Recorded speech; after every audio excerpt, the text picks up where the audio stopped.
भाग 23। हिंदू धर्म केवल नियमों और निषेधाज्ञाओं का पुलिंदा है।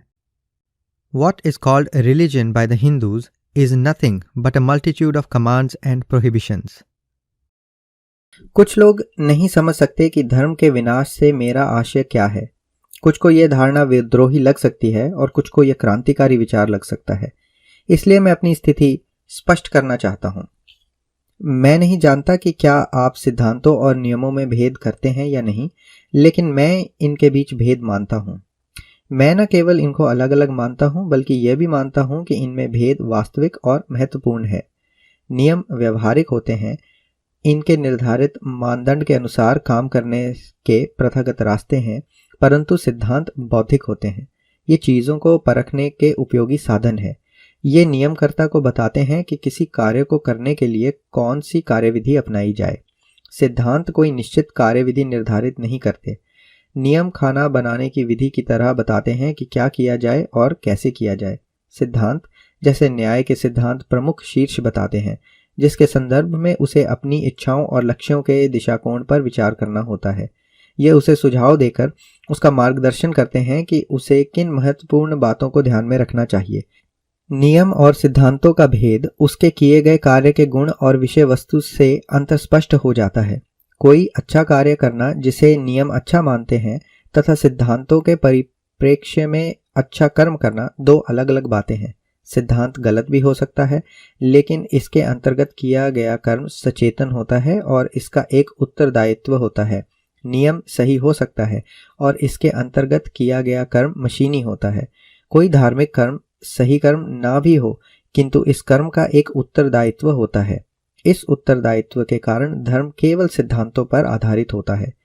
ये नियमों का विषय नहीं हो सकता। जिस क्षण सिद्धांत विकृत होकर नियम में बदल जाता है, उसी समय यह धर्म नहीं रह जाता, क्योंकि वह उत्तरदायित्व को समाप्त कर देता है, जो वास्तविक धार्मिक कर्म का सार होता है। हिंदू धर्म क्या है? क्या यह सिद्धांतों का समूह है या नियम संहिता? वेदों और स्मृतियों में वर्णित हिंदू धर्म कुछ भी नहीं है। यह केवल बलि, सामाजिक, राजनैतिक तथा स्वच्छता के नियम और विनियमन का मिलाजुला पुंज है। हिंदू जिसे धर्म कहते हैं वह और कुछ भी नहीं, केवल आदेशों तथा निषेधाज्ञों का पुलिंदा है।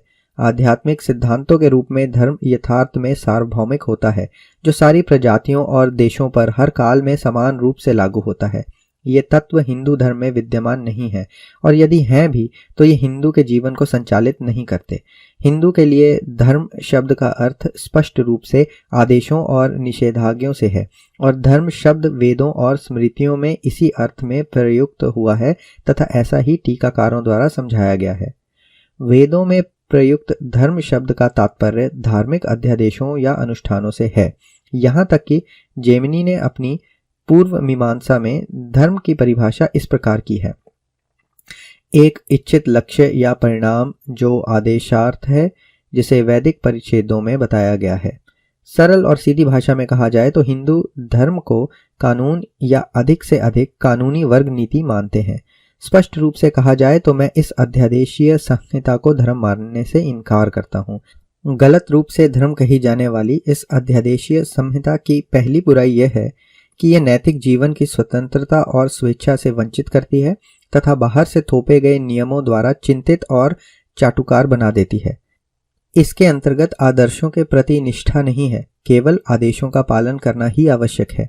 इस अध्यादेशीय संहिता की सबसे बड़ी बुराई यह है कि इसमें वर्णित कानून कल, आज और हमेशा के लिए एक ही हैं।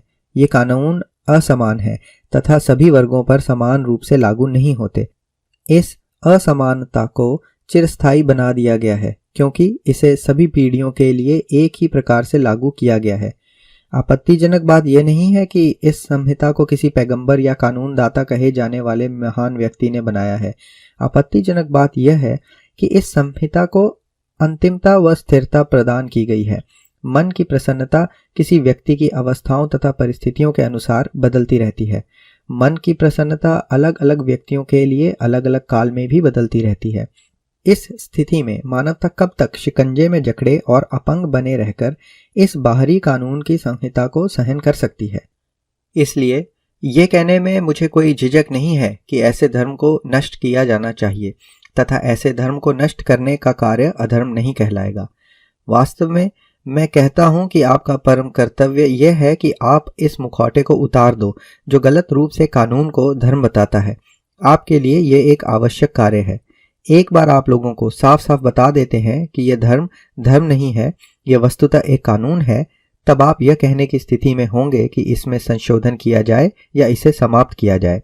जब तक लोग इसे धर्म मानते रहेंगे तब तक वे इसमें संशोधन के लिए तैयार नहीं होंगे, क्योंकि यदि आमतौर पर कहा जाए तो धर्म को बदल डालने का विचार मान्य नहीं होता है, लेकिन कानून की धारणा बदलाव की धारणा से जुड़ी होती है।